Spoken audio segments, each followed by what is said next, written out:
நம்ம சேனலை சப்ஸ்கிரைப் பண்ணுங்கள், ஷேர் பண்ணுங்கள், கமெண்ட் பண்ணுங்கள். செப்டம்பர் மாத ராசி பலன்கள் 2025ஆம் ஆண்டு ரிஷபராசியை பற்றி நாம் பார்க்க போகிறோம். அதில் குடும்பம், தனஸ்தானத்தில் குரு சுக்கிரன் இணைந்திருக்கிறதுனால இந்த மாதம் முழுவதும் பண வசதி போதுமான அளவுக்கு இருக்கா. குடும்ப சூழ்நிலை திருப்திகரமாக இருக்கும்.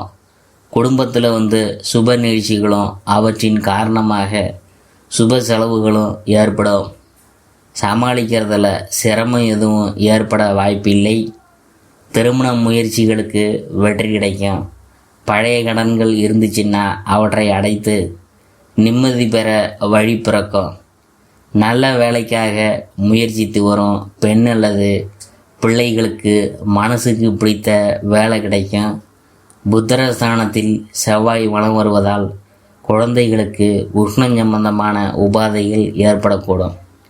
வெளிநாட்டில் பணியாற்றி வரும் உறவினர் அல்லது நண்பரது ஒருவரது வருகை உற்சாகத்தை ஏற்படுத்தும். உடல் ஆரோக்கியம் திருப்திகரமாக இருக்கும். அடுத்தது உத்தியோகம். ஜீவனஸ்தானத்தில் சனி பகவானும் ராகுவும் சேர்ந்துருக்கிறதுனால பணிச்சுமையெல்லாம் கொஞ்சம் அதிகமாக இருக்கும். மேல் அதிகாரிகளின் கண்டிப்பு கவலையை அளிக்கும். வெளிநாடு செல்ல வேண்டுமென்ற ஆர்வம் இருந்துச்சுன்னா சிறு தடங்கல்கள் ஏற்பட வாய்ப்பு இருக்குது. சிலருக்கு இடமாற்றம் அல்லது பொறுப்புகள் மாற்றம் ஏற்படக்கூடும். புதிய வேலைக்கு முயற்சித்து வரும் ரிஷபராசி அன்பர்களுக்கு மனசுக்கு திருப்தி அளிக்காத வேலை கிடைக்கும். ஒப்புக்கொள்வது எதிர்காலத்துக்கு நன்மை செய்யும். அடுத்தது தொழில் மற்றும் வியாபாரம். தொழில் ஸ்தானத்தில் வக்ர சனி பகவானும் ராகுவும் சேர்ந்து இருக்கிறதுனால சந்தையில் கடினமான போட்டிகளை சந்திக்க வேண்டியது வரும். உங்கள் சரக்குகளுக்கு தேவை குறையும். நிதி நிறுவனங்களால் அடிக்கடி பிரச்சனைகள் ஏற்படும். சக கூட்டாளிகளின் ஒத்துழைப்பு குறையும்.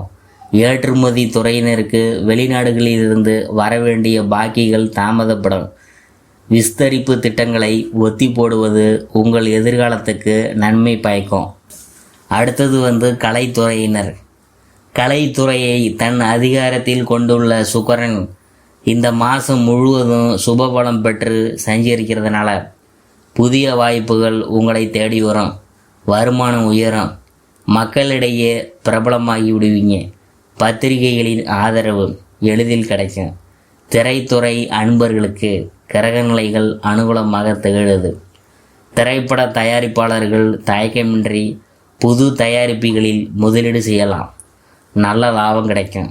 நடிகைகள் மற்றும் நடிகர்கள் ஆகியோருக்கு லாபகரமான வாய்ப்புகள் தேடி வரும். நீங்கள் நடிக்கும் படங்கள் மகத்தான வெற்றி பெறும் என்பதை கிரகநிலைகள் உறுதி செய்து. பரதநாட்டிய கலைஞர்கள், கர்நாடக சங்கீத வித்வான்கள், ஓதுவா மூர்த்திகள், நாதஸ்வர கலைஞர்கள் ஆகியோருக்கு நல்ல முன்னேற்றம் ஏற்படும். அரசியல் துறையினர். அரசியல் துறை அன்பர்களுக்கு அனுகூலமான மாதம் இது. மேல்மட்ட தலைவர்களின் ஆதரவு எளிதில் கிடைக்கும். செல்வாக்கு மிகுந்த தலைவர் ஒருவரின் தொடர்பு உங்களுக்கு பல நன்மைகளை அளிக்க உள்ளது. இந்த வாய்ப்பினை பயன்படுத்தி கொள்ளுங்க. கட்சி தொண்டர்களிடையே ஆதரவு பெருகும். மறைமுக வருமானம் குறைவின்றி நீடிக்கும். அலைச்சல்கள் இருந்துச்சுன்னா ஆதாயமும் கிடைக்கும். மாணவ மாணவியர். கல்வித்துறைக்கு ஆதிபத்தியம் கொண்டுள்ள அனைத்து கிரகங்களும் சுபபலம் பெற்று வலம் வருவதால் படிப்பில் ஆர்வமும் உற்சாகமும் மேலிடும். ஆசிரியர்களின் வழிகாட்டுதல்கள் உங்கள் கல்வி முன்னேற்றத்துக்கு உறுதுணையாக நிற்கும். வெளிநாடு சென்று பிரத்யோக உயர்கல்வி பயில ஆர்வம் இருந்துச்சுன்னா அதற்கான பூர்வங்க முயற்சிகளை மேற்கொள்ளலாம். பிரச்சனை எதுவும் இல்லாமல் எளிதில் விசா கிடைக்கும். விவசாயத்துறையினர். பூமி காரகனான செவ்வாயும் விவசாயத்துறைக்கு அதிகாரம் படைத்த மற்ற கிரகங்களும் அனுகூலமாக சஞ்சரிக்கிறதுனால தண்ணீர் பற்றாக்குறை இருக்காது. பயிர்கள் செழித்து வளரும். உங்கள் விளைபொருளுக்கு சந்தையில் நல்ல விலை கிடைக்கும். பெண்மணிகள் குரு மற்றும் சுக்கிரன் ஆகிய இரு கிரகங்களும் உங்களுக்கு அனுகூலமாக வலம் வருது. எண்ணங்களும் ஆசைகளும் நிறைவேறும். குடும்ப பொறுப்பை ஏற்றுள்ள பெண்மணிகளுக்கு மன நிறைவையும் மகிழ்ச்சியையும் அளிக்கும் மாதம் இது. குழந்தைகளின் கல்வி முன்னேற்றம் மனசுக்கு இதமாக அமைய போகுது. திருமண வயதுள்ள கன்னியருக்கு நல்ல வரன் அமைய போகுது. வேலைக்கு முயற்சித்து வரும் வனிதையருக்கு நல்ல நிறுவனத்தில் மனசுக்கு பிடித்த வேலை கிடைக்கும்.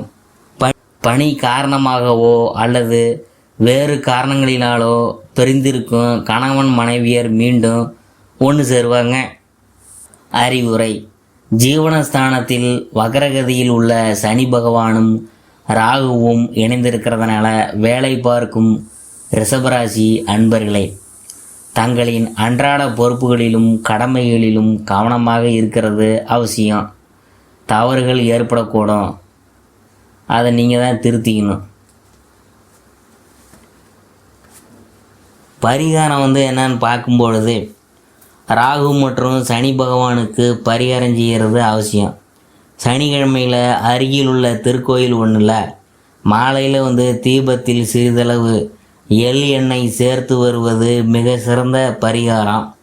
திருக்கோயிலுக்கு செல்ல முடியாதவங்க தங்கள் வீட்டு பூஜை அறையிலேயே கூடுதலாக பரிகார தீபம் ஒன்று ஏற்றி வருவது கை மேலே பலனளிக்க